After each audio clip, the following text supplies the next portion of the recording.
In this little game that they've got us playing, there is a hierarchy to law. If you look on the right-hand side, natural law is the epitome. That's the top.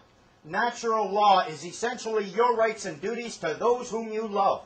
Imagine for a moment you're in a forest. You live there with your family. No one else is anywhere around. Your rights and duties to your family essentially boils down to the natural law. It's all about love. The natural law, what law is all about, it's all about fundamentally love. Below that, you will have commercial law. Let's suppose in this forest, there's now not just you with your family, there's another family, you live 100 miles away. Once a month, you want to trade some of your berries for his fish. The commercial law now will deal with your transactions. And this commercial law has to do with trust. You need to be able to trust the people you're engaging in commercial actions with. Below that, you have a common law.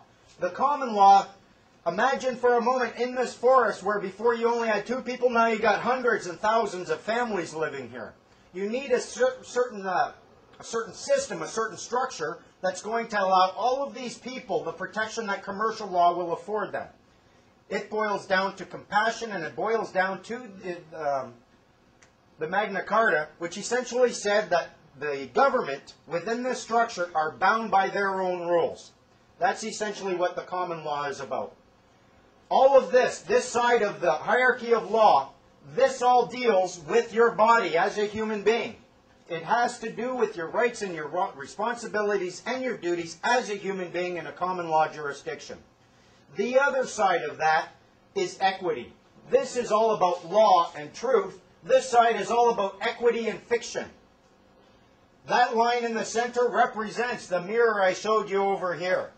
On the other side, you have statutes, you have regulations, bylaws, and orders. They don't act on your body at all. They only act upon your person. They only act in equity. And here's the thing. People who exist in equity and act in equity cannot exit equity. Grab something that's existing only in law, drag it into it, and then try affecting it.